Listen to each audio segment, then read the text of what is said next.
नमस्कार, मैं हूं संजय शर्मा। आप देख रहे हैं 4PM महाराष्ट्र।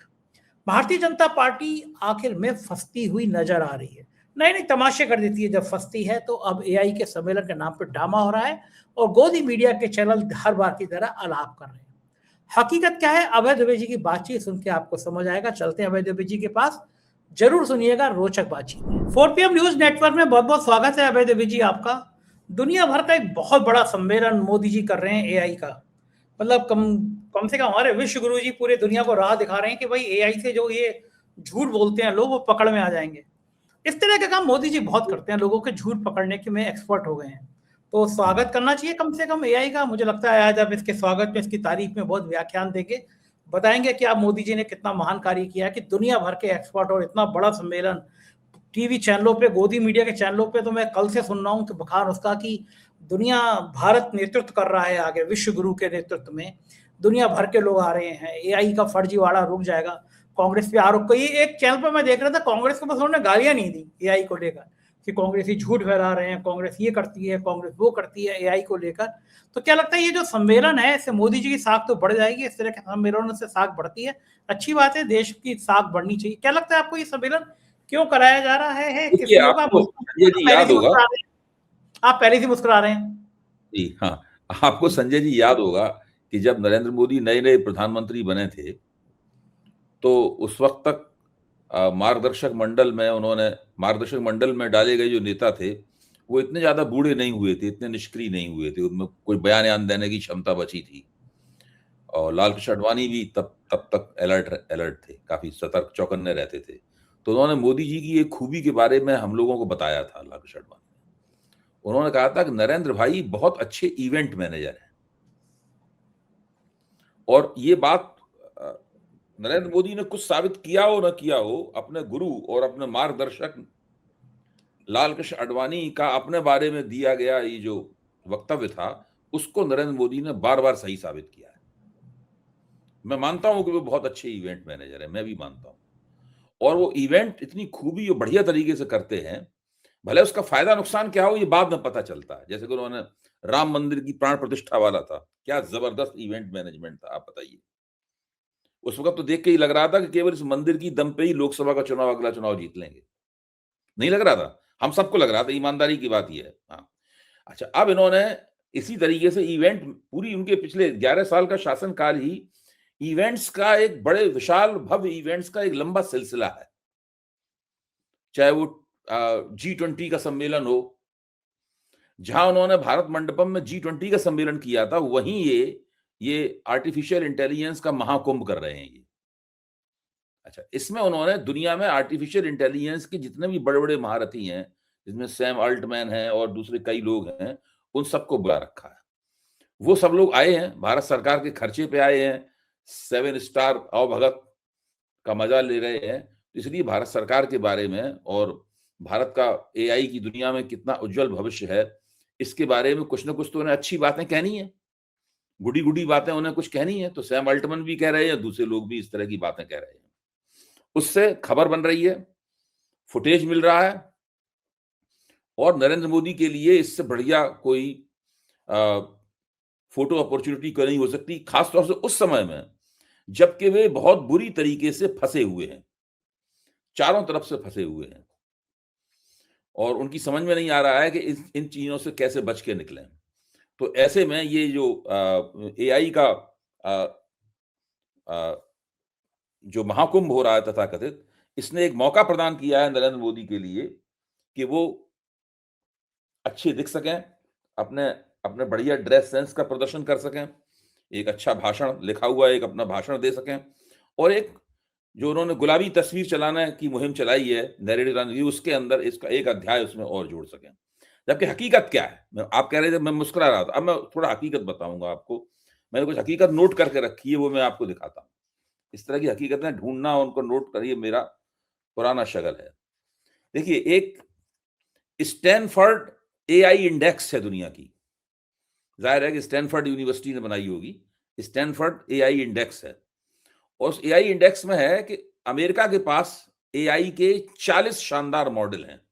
इस वक्त दुनिया में अमेरिका के पास एआई के 40 शानदार मॉडल हैं। चीन के पास 15 बहुत बेहतरीन मॉडल हैं, चीन दूसरे नंबर पे है। यूरोप के पास 3 मॉडल हैं एआई के, वो तीसरे नंबर पे है।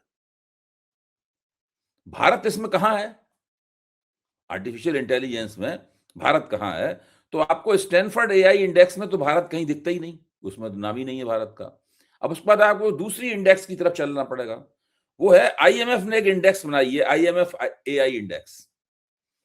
वो 174 देशों की इंडेक्स है। उस 174 देशों की इंडेक्स में भारत का 72वां स्थान है। ये है। अच्छा, हम सब लोग जानते हैं कि इंफॉर्मेशन टेक्नोलॉजी के मामले में भारत ने सॉफ्टवेयर के क्षेत्र में काफी अच्छा काम किया है पिछले 10-15 सालों में। बड़ी-बड़ी कंपनियां हैं, टाटा कंसल्टेंसी सर्विस है, इन्फोसिस है, वगैरह वगैरह, ये सब है। ये उनकी अजीम प्रेमजी की कंपनी है। ये सारी बड़ी-बड़ी कंपनियां हैं भारत की, जो अंतर्राष्ट्रीय स्तर पर अपनी सर्विसेज बेचती हैं और बदले में भारत को बड़े पैमाने पर विदेशी मुद्रा की प्राप्ति होती है। भारत का जो विदेशी मुद्रा का कोष है, वो इन कंपनियों की बदौलत टिका हुआ है, सर्विसेज इंडस्ट्री। लेकिन इस सर्विस इंडस्ट्री की खास बात क्या है? खास बात यह है कि ये कोई नया सॉफ्टवेयर नहीं बनाते हैं, ये दरअसल मेंटेनेंस कंपनियां हैं। जैसे दुनिया में किसी बड़ी कंपनी के पास एक कोई बहुत बड़ा नेटवर्क है, बहुत है, तो उसको मेंटेन करते हैं, उसके बदले में तगड़ी फीस हासिल करते हैं। वो फीस भारत आती है, तो भारत के कोष को भी फायदा होता है। ये कंपनियां ये काम करती हैं। इन लोगों ने कोई भी नई चीज नहीं बनाई है आज तक, कुछ भी नया नहीं किया है। तो भारत का जो इंफॉर्मेशन टेक्नोलॉजी की दुनिया है, वो किसी भी नए आविष्कार के लिए नहीं जानी जाती है। और एआई की खूबी ये है कि ये कंपनियां जो काम कर रही हैं, एआई धीरे धीरे नहीं, बहुत तेज रफ्तार से इस काम को खत्म कर देगी। ये मेंटेनेंस का काम जो है ना, प्रोग्रामिंग करने का काम, प्रोग्राम में कोई दिक्कत आ गई तो उसको जाकर दुरुस्त करने का काम। जैसे आपका कंप्यूटर है, हार्डवेयर तो ठीक है, लेकिन कंप्यूटर में आप सोच रहे हैं कि इसमें देखिए ये सॉफ्टवेयर ठीक से खुल नहीं रहा है, बार बार कंप्यूटर हैंग हो जाता है, ये हो जाता है, वो हो जाता है, तो आप एक अपना वेंडर को फोन करते हैं, वेंडर एक बंदे को भेजता है, एक कंप्यूटर इंजीनियर को भेजता है, वो थोड़ी देर में आपका कंप्यूटर ठीक करके चला जाता है, चीजों को सेट कर देता है। ये कंपनियां ग्लोबल लेवल पे इस तरह का काम करती। एआई क्या है? कृत्रिम बुद्धि या यंत्र बुद्धि आप कह सकते हैं एआई को। जो यंत्र बुद्धि है, वो दरअसल मनुष्य की मदद नहीं कर रही है, बल्कि मनुष्य को रिप्लेस कर रही है, मनुष्य की जगह ले रही है। जो काम मैं करता हूं लेख लिखने का, एक दिन ऐसा आएगा जबकि एआई के जरिए वो काम हो जाएगा, फिर मेरी बाजार को आवश्यकता नहीं रहेगी। हालत यह है कि जिन लोगों ने एआई के मॉडल बनाए हैं, एआई ने उन्हीं को रिप्लेस कर दिया है। बहुत जगह ऐसी है जहां एआई के कुछ मॉडल बने हैं, कुछ एआई उसमें जब मॉडल बन गए तो लोगों को लगा कि अब उनकी क्या जरूरत है। वो लोग खुद जो एआई के मॉडल बनाने वाले भी खुद बेरोजगार हो गए हैं। तो पूरी भारत की जो इंफॉर्मेशन टेक्नोलॉजी वाली दुनिया है, इसमें बहुत 50 लाख सॉफ्टवेयर इंजीनियर हर साल भारत में पैदा होते हैं। 50 लाख सॉफ्टवेयर इंजीनियर भारत में हर साल होते हैं। उनमें कुछ बहुत अच्छे होते हैं, कुछ साधारण किस्म के होते हैं। ये सारे के सारे लोग एआई की वजह से बेरोजगार हो जाने वाले हैं। और ये तभी बेरोजगार होने से बच सकते हैं, या एआई की वजह से दुनिया में जो रोजगारों की बढ़ोतरी होगी, भारत उसमें तभी हिस्सेदारी कर सकता है जबकि भारत खुद भी एआई बनाने वाला देश बने। लेकिन स्थिति क्या है? पिछले वित्त वर्ष में भारत में एआई के विकास और अनुसंधान के लिए सरकार ने 2000 करोड़ रुपए का प्रावधान किया था। जब इस साल नया बजट निर्मला सीतारमन ने बनाया, तो उस 2000 करोड़ के प्रावधान को घटा के उन्होंने 1000 करोड़ कर दिया, यानी 50% की सीधी उसमें कटौती कर दी। क्यों कटौती की? कि भारत का जो एआई मिशन है, नरेंद्र मोदी के नेतृत्व में से बड़ी धूमधाम के साथ चलाया गया था, वो पूरे साल में 2000 करोड़ में से केवल 800 करोड़ खर्च कर पाया। तो जाहिर है उनका फिर बजट घटा कर दिया। ये भारत की स्थिति है एआई की। एआई केवल वो देश डेवलप कर सकते हैं जो देश रिसर्च एंड डेवलपमेंट के ऊपर बहुत बड़े पैमाने पर निवेश करते हैं। भारत रिसर्च एंड डेवलपमेंट पे कितना निवेश करता है?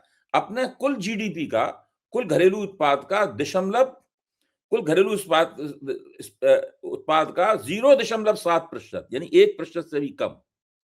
भारत 0.7% अपने जीडीपी का रिसर्च एंड डेवलपमेंट पे खर्च करता है। चीन अपने जीडीपी का कितना खर्च करता है? भारत से उसका चीन का जीडीपी भी बहुत ज्यादा है भारत के मुकाबले।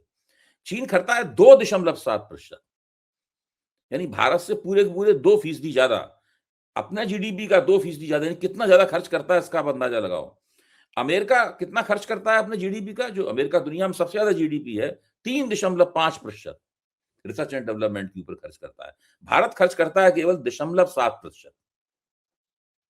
स्थिति यह है कि हुवेई नाम की जो कंपनी है वो अकेले ही रिसर्च एंड डेवलपमेंट पर 2023 में $23 अरब उसने खर्च किए थे। भारत का निजी क्षेत्र कुछ भी खर्च नहीं करता रिसर्च एंड डेवलपमेंट के ऊपर, तकरीबन ना के बराबर। यानी इसीलिए भारत टेक्नोलॉजी में पूरी तरीके से फिसड्डी है। एआई तो बहुत आगे बढ़ी हुई टेक्नोलॉजी है जिसमें हर हफ्ते नए नए परिवर्तन हो रहे हैं और इतनी तेजी के साथ बढ़ रही है कि उसके साथ कदम ताल करना नामुमकिन है। लेकिन मोदी जी केवल एक काम कर सकते थे, उन्होंने कहा हम ग्लोबल साउथ को रिप्रेजेंट करते हैं और हम एक बहुत बड़ा एआई के ऊपर एक समिट करेंगे धूमधाम से। भारत मंडपम इसीलिए बनाया है उन्होंने, और भारत मंडपम में उन्होंने एआई का समिट कर दिया। इस समिट के दम पर अगले 4 साल तक मोदी जी अपने हाथ से अपनी पीठ को ठोकेंगे और गोदी मीडिया लगातार उनकी पीठ ठोकता रहेगा। जहां तक एआई का सवाल है, भारत इंफॉर्मेशन टेक्नोलॉजी में भी बहुत फिसड्डी है। भारत केवल मेंटेनेंस करने वाला काम करता है। जो बंदा आपको कंप्यूटर बेचता है वो ठेका लेता है ना कि आपके कंप्यूटर में आप जब गड़बड़ी होगी तो वो मेंटेन करने भी आएगा उसको। इसीलिए तो आप उससे कंप्यूटर खरीदते हैं, इसीलिए आप उससे प्रिंटर खरीदते हैं। प्रिंटर में कागज फंस गया, आपसे नहीं निकलता जा रहा, तो आदमी बेचता है, कागज निकाल के साफ करके दे देता है आपको। भारत का तमाम जो इंफॉर्मेशन टेक्नोलॉजी में जो भी जिसके गीत गाए जाते हैं, उसकी वास्तविक स्थिति यह है, भारत एआई के क्षेत्र में किसी भी किस्म के इनोवेशन करने की हैसियत से भी बहुत पीछे है। तो सारा का सारा जो कुछ बोला जा रहा है, ये सिर्फ अपने मुंह मियां मिट्ठू बनने का एक और विषय है, एक और मौका है, जो इसके जरिए ये लोग अपने आप को वो मौका दे रहे हैं। इन लोगों के पास कुछ दिखाने के लिए नहीं है संजय जी, इन लोगों के पास हमने कोई बड़ा तीर मारा है, कुछ दिखाने के लिए है नहीं, इसीलिए इस तरह के प्रपंच रचते रहते हैं जी। लेकिन मुझे लगता है अभय जी कि मैं आपकी बात से सहमत नहीं हूँ। शोध तो हम लोग करते ही करते हैं। देखिए, हमने शोध से ढूंढा कि संभल की मस्जिद के नीचे मंदिर है, खुदाई करा दी, 5-7 लोग मर गए पुलिस गोली से। हमने शोध करके कहा कि किसी के घर के ऊपर हरा झंडा नहीं होना चाहिए, जैसी मैं शर्ट पहन के बैठा हूँ, उतारने पहुंच जाते हैं हम लोग उस पे। हम लोगों ने शोध किया कि युवाओं को रोजगार से ज्यादा कावड़ यात्रा ले जाना जरूरी है। हमारे इस तरह के शोध तो चलते रहते हैं। मथुरा वाला शोध शुरू हो गया है, आप कह रहे हैं कि शोध नहीं होता। ये तो अलग अलग चीजें है ना, हमारी रिसर्च होती तो है। ये वो रिसर्च एंड डेवलपमेंट है ना जिसके ऊपर बजट नहीं देना पड़ता, ये बिना बजट के होने वाला रिसर्च एंड डेवलपमेंट है। बोर्ड मिल जाता है, लेकिन इससे बोर्ड मिल जाता है। लेकिन वो मैं तो उसमें हमेशा शक करता हूँ। बात मेरा मानना है कि भारतीय जनता पार्टी इसलिए नहीं चुनाव जीतती। मैं कई बार कह चुका हूँ उस बात को। भारतीय जनता पार्टी ये सब जो तमाम उछल कूद मचाती रहती है, उधर एक अल्पसंख्यक विरोधी बातें करती रहती है। भाजपा को अगर 100 वोट मिलते हैं, मेरा मानना है कि उसमें से केवल 8 या 10 वोट ऐसे होते होंगे जो इस वजह से मिलते हैं, बाकी 90 वोट दूसरी वजहों से मिलते हैं। क्या ऐसी कौन सी वजह होती है जो 90 वोट मिल जाते हैं? बड़ी वजह है विपक्ष के वोट बटे हुए हैं।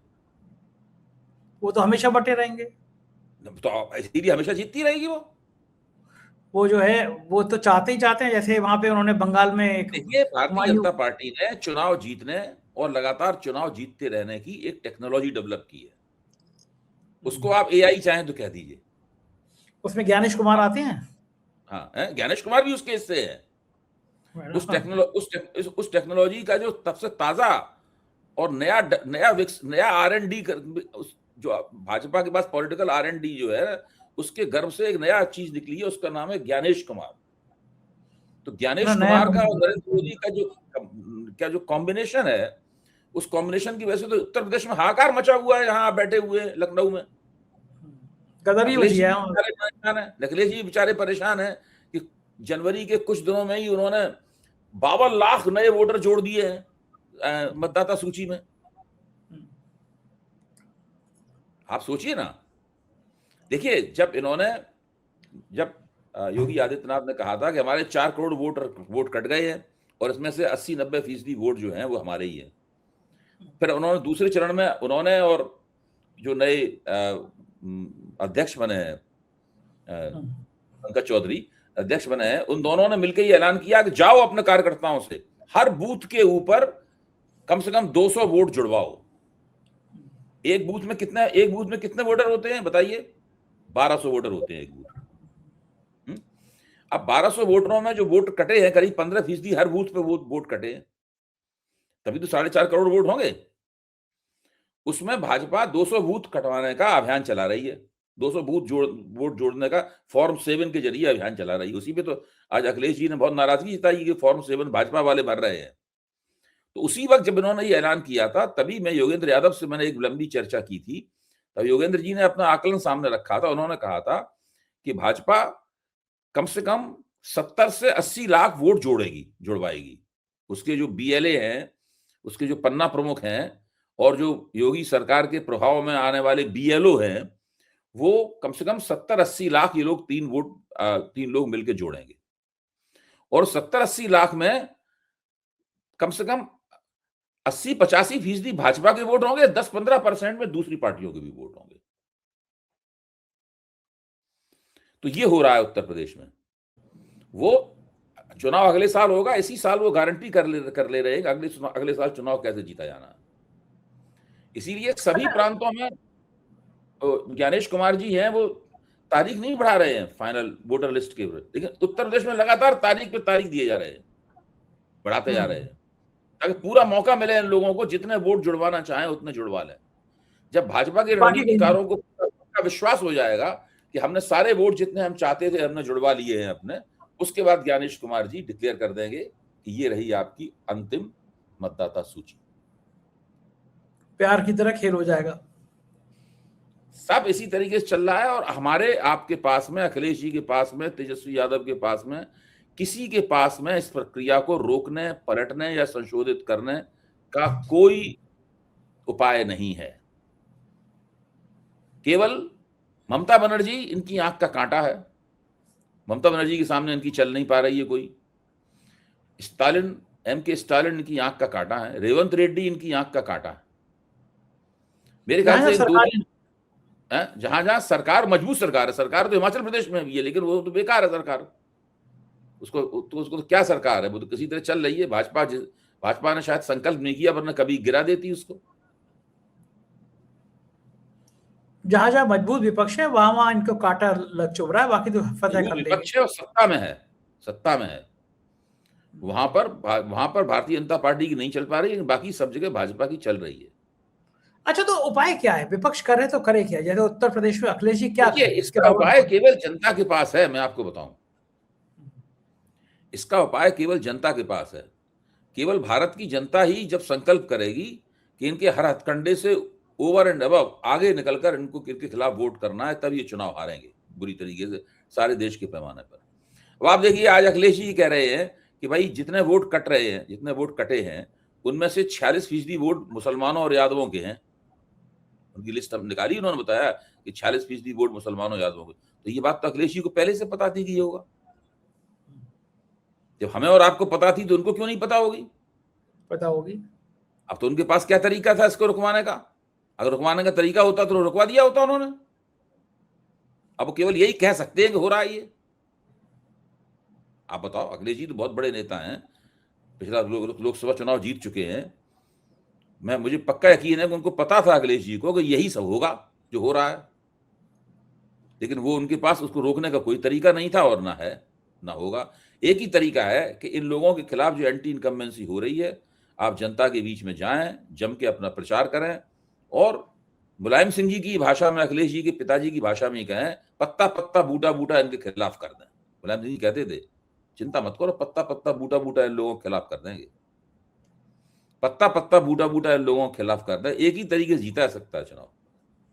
हाँ, कि मतलब एक बड़ा जन आंदोलन खड़ा हो जाए, जन आक्रोश हो जाए, अन्ना की तरह। अब और वैसी परिस्थितियां भी बन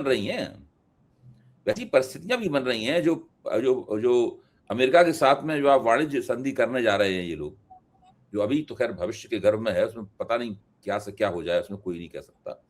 उसमें इस प्रकार के बहुत से बड़े सरकार के लिए अंदेशे छिपे हुए हैं। एक राष्ट्रीय स्तर पर इनके खिलाफ किसान आंदोलन हो, राष्ट्रीय स्तर पर लोगों के खिलाफ कर्मचारियों का आंदोलन हो, राष्ट्रीय स्तर पर लोगों के खिलाफ मजदूरों का आंदोलन हो। ये सारे आंदोलन खड़े हो जाएंगे, ये सरकार तो अपने आप गिर पड़ेगी, कितनी भी SIR करवा ले वो, पर ज्ञानेश कुमार अच्छा, नहीं बचा पाएंगे सरकार को। वो आंदोलन मास्टर अन्ना जी कहाँ चले गए? अन्ना जी तो इन्हीं के एजेंट थे। अन्ना जी जो थे वो तो इन्हीं के एजेंट थे, इन्हीं के लाए हुए थे। जब तक इनके जब काम पूरा हो गया तब जाके वहां बैठे हुए हैं, अपना आराम फरमा रहे हैं। समझ नहीं पाया कोई खेल ये इनका। हाँ, ये तो बात ये मैं मानता हूं। इस वक्त वो खेल कैसे किया गया ये बाद में पता चला है। अच्छा, क्या ये उस खेल के पीछे पूरी तरह से RSS था? काफी बड़े पैमाने पर मेरा मानना है। देखिए, विवेकानंद फाउंडेशन सक्रिय था, बाबा रामदेव सक्रिय थे, वो भी RSS के साथ जुड़े हुए थे। बहुत से लोग ऐसे थे जो बाद में इनसे अलग हो गए RSS से, लेकिन उस वक्त कई बार तो वहीं से पूरी लाइन मिलती थी। अरुण जेटली से लोग मिला करते थे, वहीं से सारी विचार विमर्श करके सारे कदम आगे बढ़ाए जाते थे। तो बड़े नियोजित तरीके से सारा खेल चल रहा था।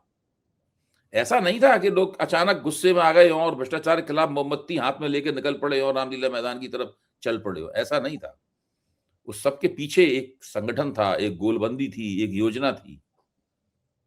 तभी तो वो लोग जो घरों में बैठे रहते थे, घर से निकलते नहीं थे, अपनी गेटेड कम्युनिटीज से, अपने अपार्टमेंटों से, वो सवेरे से मोमबत्ती लेके प्रभात फेरी करने लगे थे। सही बात है, माहौल तो बन गया था पूरे देश में। मेरी आंखों के सामने हो रहा था सब ये। मैं टीवी अच्छा, पे सुनाई कर रहा था कांग्रेस सरकार की, उसका लाभ इन लोगों को मिल रहा था। सब मैं तो फायदा मान रहा हूँ। अच्छा, अभी ये मुझे बताइए कि ये जो AI का सम्मेलन हो रहा है इतना बड़ा, तो इस तकनीक से ये पता चल जाएगा कि एपस्टीन के घर पे हरदीप पुरी क्या कॉफी के संग क्या खाया था उन्होंने खाने में? उसके लिए AI को पूरे मोदी सरकार का, हरदीप पुरी का, अनिल अंबानी के, इन सब के पैटर्न्स तलाश करने होंगे। LLM करना होगा। LLM कहते हैं उसको AI की दुनिया में। LLM का मतलब ये होता है कि पैटर्न्स की तलाश करना। जब उसे पैटर्न मिल जाएंगे AI को, तब AI समरी करके, यानी उसका सार संक्षेप करके हमें बता देगा कि एप्स्टीन से इनके संबंधों का सार संक्षेप क्या है। नूडल्स में कितनी मिर्ची डाल के खाते थे हरदीप पुरी, सॉस कैसा खाते थे, ये सब पता चल जाएगा। सब पता लग जाएगा। और वो वेजिटेरियन पास्ता खाने गए थे अनिल अंबानी वहां, वो भी पता लग जाएगा। और ये भी पता लग जाएगा कि कम से कम 130 से ज्यादा जो मेल हैं उनमें बार बार नरेंद्र मोदी का जिक्र क्यों होता है। मैं बिल्कुल नहीं कह रहा हूं नरेंद्र मोदी कोई इस ताल्लुक है, लेकिन उन 130 मेल में वो लोग आपस में बात करते समय नरेंद्र मोदी पर भी चर्चा करते हैं, तो वो क्यों होता है ये भी पता लग जाएगा। अनिल अंबानी गिरफ्तार नहीं हो रहा तो लोगों को लगता तो है ही है कि भाई कुछ तो है मामला एपस्टीन फाइल का। इतने इतने लफड़े, इतने करोड़ों के घपले और अनिल अंबानी पे कोई कार्रवाई नहीं। खेल तो लगता है कुछ। अनिल अंबानी का दीवारा जरूर पिट गया है, लेकिन अभी भी मैं मानता हूं कि वो बड़ी चीज है। अनिल अंबानी पे सरकार हाथ नहीं करे। अभय जी, कुंभ में गया तो क्या VVIP सिक्योरिटी मिली थी योगी सरकार ने? 150 सिक्योरिटी वालों के बीच में अनिल अंबानी नहा रहे थे। ये सब लोग बहुत बड़े लोग हैं। इसमें हम लोग यहाँ पे अपने सोशल मीडिया प्लेटफॉर्म पर बैठ के कुछ भी कह लें, थोड़ी देर की आजादी है, इसको हम लोग उपभोग कर लेते हैं, अपने मन को खुश कर लेते हैं। लेकिन इन लोगों के पास जो सत्ता है और उसका इन लोगों का जो प्रताप है, उसकी कोई सीमा नहीं है। ठीक बात है, जलवा है लोग। बहुत बहुत शुक्रिया अभय जी, आपने बहुत समय दिया बातचीत में। Thank you. ये थे अभय जी, पूरी बातचीत आपने सुनी, कैसी लगी बातचीत बताइएगा जरूर। शुक्रिया, थैंक यू।